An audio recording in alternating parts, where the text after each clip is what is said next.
तालियां यहाँ बजाते रहिए। यहाँ पर माल्यार्पण करते हुए कमिश्नर सर और मैं जिलाधिकारी महोदया मैडम से भी निवेदन करती हूँ, जिलाधिकारी महोदया मैडम जे रिभा जी। तालियां बजती रहनी चाहिए मैडम के लिए। कुछ भेंट करते हुए हमारे कमिश्नर महोदय श्री अजीत कुमार जी को, साथ ही आरटीओ प्रवर्तन स्वागत करने के सामने देख रहा हूँ अखंड हिंद फौज पल है। एक ऐसे इतिहास नायक सुभाष चंद्र बोस जी जिनका जन्म 1897 में हुआ था। आज हम 129वीं जयंती मैं वीडियो बना लूंगा।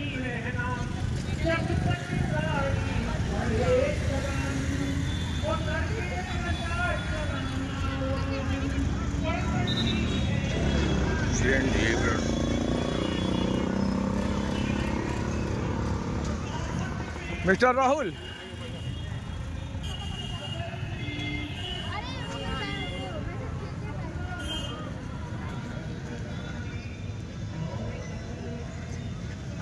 बोलो भारत माता की जय हो, जय हो।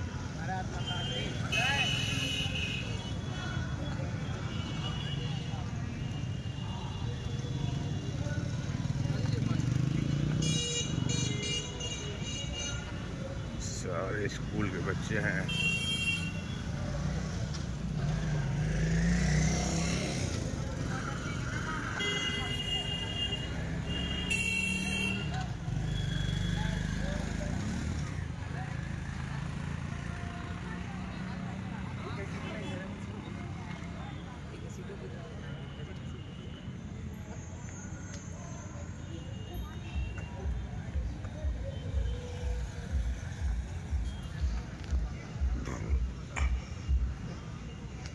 बड़ी भयंकर होती है, भूल कर भी नहीं कान में डालनी चाहिए। वाह भैया वाह, आपने कितनी अच्छी बात कही।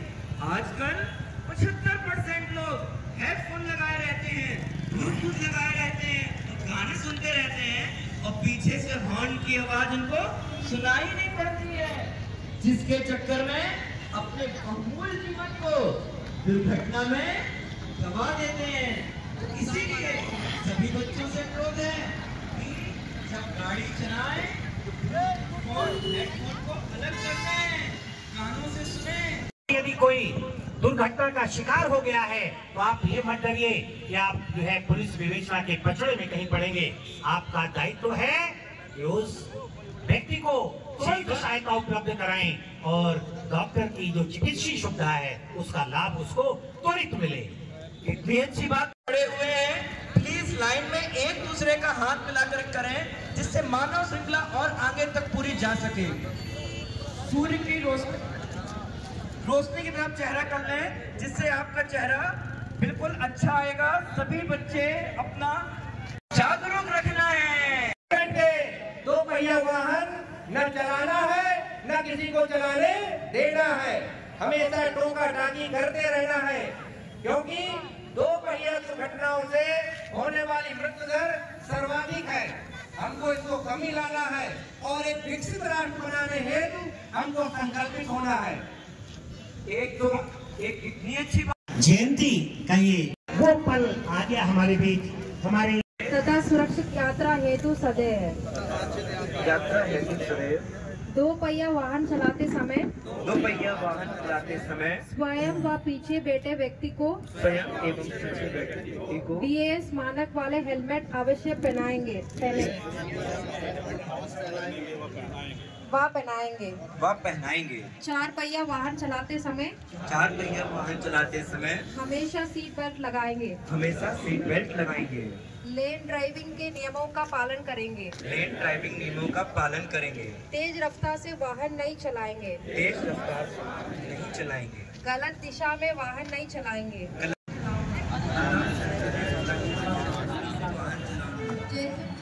जय हिंद जय भारत। जितने भी बच्चे हैं, जहाँ तक मेरी आवाज इस ध्वनि प्रसारण, जय वंदे मातरम। युवाओं का जो प्रत्येक कार्यक्रम हमारे शासन प्रशासन के हों, उनमें इनकी भूमिका रहती है। और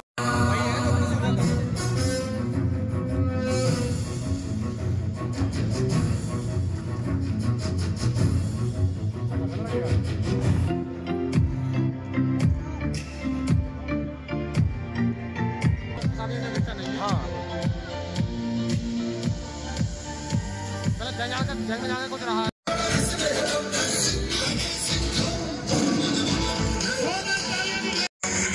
आवाज मनोज।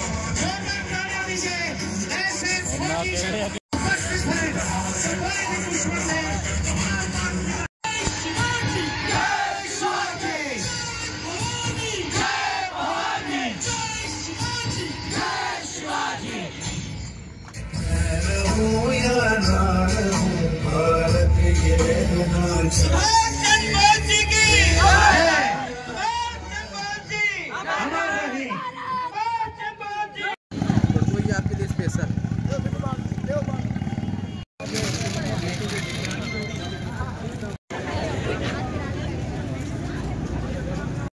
और इस सुंदर से कार्यक्रम के लिए DISO सर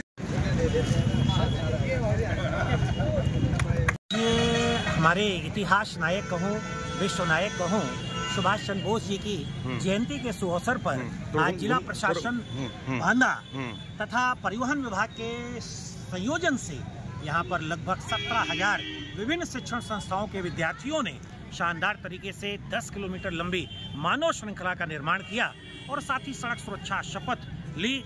और हमारे बीच इस अवसर पर हमारे कमिश्नर महोदय श्री अजीत कुमार जी और नवागंतुक जिलाधिकारी महोदया जे रिभा जी की गरिमामयी उपस्थिति में ये शानदार कार्यक्रम संपन्न हुआ। और इस भावना के साथ कि बच्चे इस संदेश को केवल अपने तक सीमित न रखें बल्कि आम जनमानस तक इसको प्रसारित करें। तो शुभ नाम आपका? डॉक्टर इंद्रवीर सिंह।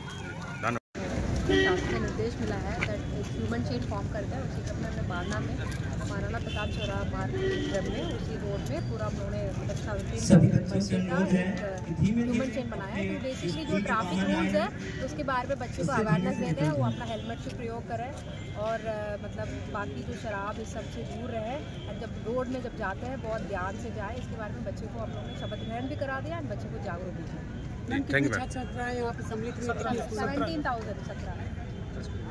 10 किलोमीटर दूरी में किया है। सुभाष चंद्र बोस जी की आज जयंती थी, उसी जयंती की दृष्टिगत प्रशासन द्वारा जो पूरे प्रदेश में मानव श्रृंखला बनाया जा रहा है, जिसका मुख्य उद्देश्य है दुर्घटनाओं में कमी लाना है, दुर्घटनाओं को कम करना है, बच्चों को माध्यम से बड़ों को जागरूक करना है, एक मैसेज करना है। जनपद बांदा में भी आपने देखा होगा कि 17,000 से अधिक बच्चे यहाँ पे लाइन में खड़े हुए थे। इसके अलावा बहुत बड़ी संख्या में आम जनमानस ट्रांसपोर्टर भी खड़े हुए थे और इसको ये कार्यक्रम सफल बना। लगभग कितने किलोमीटर में ये मानव श्रृंखला बना? 17,000 से अधिक बच्चे यहाँ रेसिंग न करें और जो बड़े लोग हैं वो शराब के नशे की हालत में वाहन न चलाएं, रॉन्ग साइड न चलें, लेन का प्रयोग करें। ये कोहरा के दृष्टिगत हमेशा ध्यान रखें कि पर उपस्थित जिलाधिकारी बांदा और मेरे सभी अधिकारीगण और प्यारे बच्चों, सुभाष चंद्र बोस जी के आज आदर्शों पर चलना, उनके सिद्धांतों पर चलना और उन्होंने जो कहा उसके लिए उसको आपको अनुपालन अपने जीवन में करना बहुत आवश्यक है। उन्होंने स्वतंत्रता के लिए संघर्ष किया, स्वतंत्रता हमको दिलाई और स्वतंत्रता हमको मिल गई, लेकिन अब आवश्यक है हमारी स्वतंत्रता ही नहीं, हम दूसरे की स्वतंत्रता का भी ख्याल रखें। जितना मैं अपने विचार देने के लिए स्वतंत्र हूँ, उतना ही मुझे दूसरों के विचार सुनने भी चाहिए। यही सच्ची स्वतंत्रता है। जब हम दूसरे के विचारों को नहीं सुनेंगे, अपने विचार सुने थोपेंगे उस पर, तो वो स्वतंत्रता नहीं है। तो दूसरों के विचारों को सुने और फिर दूसरे को स्वतंत्रता दें, अपने अधिकारों, अपने कर्तव्यों का पालन करें। हमारा कर्तव्य हम क्या करते हैं, अधिकार तो सब जानते हैं, लेकिन कर्तव्य हम कई बार भूल जाते हैं। आप बच्चे हो, आप हमारे देश का भविष्य हैं, तो आप पर हमारा देश का बहुत बड़ा दायित्व है। तो आप हर नियमों का पालन करें, सुरक्षा का ध्यान रखें, रोड पे चलते हुए दूसरों की स्वतंत्रता का, दूसरों की सुरक्षा का भी ख्याल रखें। और देखिए, अवेयरनेस, मैं हमेशा कहता हूँ आप अवेयर रहें। जब अवेयर रहेंगे तो आपसे कभी कोई गलती आसानी से हो नहीं सकती। यानी कि जब रोड पे चल रहे हैं तो रोड पर ही चलें, दिमाग कहीं और नहीं होना चाहिए। पूरे ध्यान से, पूरे कंसंट्रेशन के साथ रोड पे चलें। जब पढ़ाई करें तो पूरी क्षमता के साथ, एक फायर के साथ पढ़ाई करें और अपनी पूरी शक्ति लगा दें। दुनिया में कुछ भी असंभव नहीं है, सिर्फ हमारे अंदर इतनी बुद्धि और इतना कुछ है, हम दुनिया की लाइब्रेरी को अपने अंदर समा सकते हैं, लेकिन क्या है कि हम उसको जगाते नहीं, हम उस माइंड का बहुत कम प्रयोग करते हैं। तो बच्चों से मेरा यह आग्रह है कि पूरी शक्ति के साथ पढ़ें, जो भी लक्ष्य है उस लक्ष्य की तरफ जाएं और अपने अधिकारों, कर्तव्यों, इन सबके प्रति सजग रहें, सुरक्षा करें और अपने घर की, समाज की, पशुओं की, हमारे अंदर एक संवेदनशीलता होनी चाहिए पशुओं के प्रति, बुजुर्गों के प्रति, दिव्यांगों के प्रति, पेड़ पौधों के प्रति। हमने देखा, कई बार देखते हैं आदमी चलते चलते पत्ते ही तोड़ने लगते हैं, चलते चलते ही रोड पे गंदा करते हैं, चलते चलते खाया कुछ रोड पे फेंक दिया। एक छिलका केले का आपने फेंका, वो किसी की जान भी ले सकता है, वो मानसिक रूप से उसको अपंग भी बना सकता है। तो इस तरह का चीजें कभी ना करें, और कोई ऐसा है तो रोड से उसको साइड में उठा के रखें और हेलमेट का प्रयोग अपने बड़ों को भी समझाएं। आपसे देश को बड़ी उम्मीद है, आपके माध्यम से देश में बड़ा परिवर्तन लाया जा सकता है और एक समृद्ध भारत हम माननीय मुख्यमंत्री जी श्री योगी आदित्यनाथ जी और माननीय प्रधानमंत्री जी का जो सपना है उसको हम पूरा कर सकते हैं, एक समृद्ध भारत, समृद्ध राज्य बनाकर। और वो तभी हो सकता है जब आप अपने दायित्वों का निर्वहन करें, अपने कर्तव्यों का निर्वहन करें, अच्छे से पढ़ें, जो भी कार्य करें अपनी पूरी शक्ति के साथ और अपनी ऊर्जा को जगाएं। हमारा जो सबकॉन्शियस और अनकॉन्शियस माइंड की जो ऊर्जा है उनको हम जगाएं, तभी हम बहुत कुछ कर सकते हैं। हम भी कहीं आइंस्टीन, थॉमस एडिसन, अल्वा से कम नहीं है, सब कुछ हमारे पास है, लेकिन हम सोए हुए हैं। हमें खुद को जगाना है। आज सुभाष चंद्र जी को सच्ची जो हमारी, अगर हम उनको मानते हैं तो हम संकल्प करें कि हम खुद को जगाएंगे और दूसरों को जगाएंगे और देश के और अपने लिए और भारत और समाज के लिए हम बहुत कार्य करेंगे। धन्यवाद। Thank you. बहुत सुंदर।